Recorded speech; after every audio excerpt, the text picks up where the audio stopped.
Terima kasih pembahasannya. Dan keadaan seperti itulah Pak D, hampir sama setiap kreator pemula yang baru monetisasi.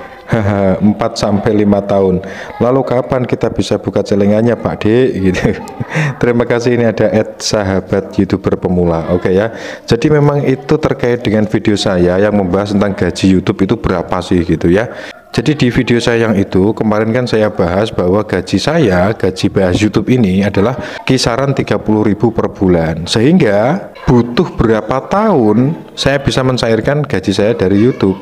Padahal minimal pembayaran di Google AdSense itu kan 1.300.000 ya. Sedangkan kita hanya dapat 30 ribuan per bulan. Nah, kalau kita bagi mungkin ya 1.300.000 dibagi 30.000, anggap aja 30.000 ya. Jadi butuh 43 bulan teman-teman. Nah 43 bulan itu kita bagi 12, ketemunya sekitar 3,5 tahun teman-teman ya.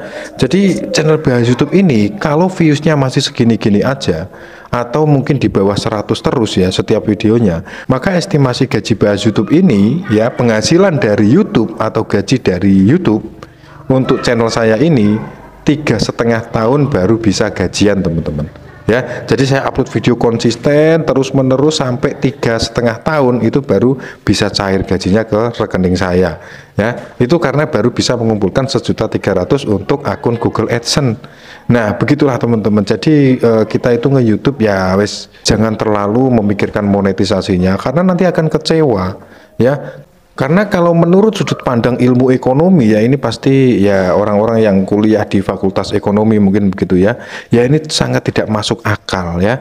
Karena ya kalau kita pikir modal kita selama membangun channel ini, modal saya pribadi khususnya ya, dalam membangun channel bahas YouTube ini tentu tidak mudah ya, butuh pemikiran yang berat dan juga waktu yang cukup lama sehingga saya bisa terus memproduksi konten yang tentu itu tidak gratis sebetulnya ya. Karena selain kita rugi waktu, tenaga, pikiran, itu kita juga rugi uang teman-teman. Ruginya di mana ya? Ruginya upload video itu kan menggunakan kuota kan, menggunakan paket data.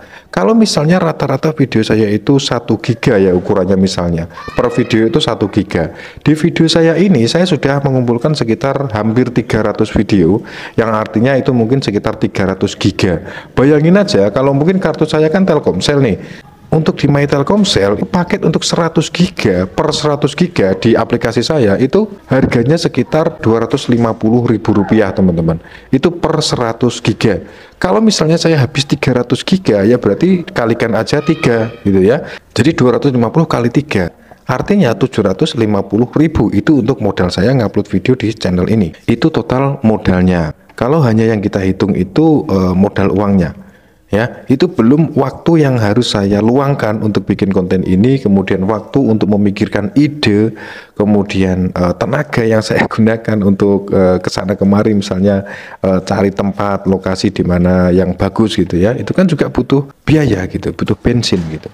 Sedangkan ini kan baru kurang dari 1 tahun channel saya teman-teman. Sedangkan nanti kalau misalnya channel ini sudah genap 3,5 tahun, maka anggap saja video saya ini 1 tahun 300 video ya misalkan. Berarti kalau 3,5 tahun kurang lebih ini hampir 1.000 video teman-teman ya.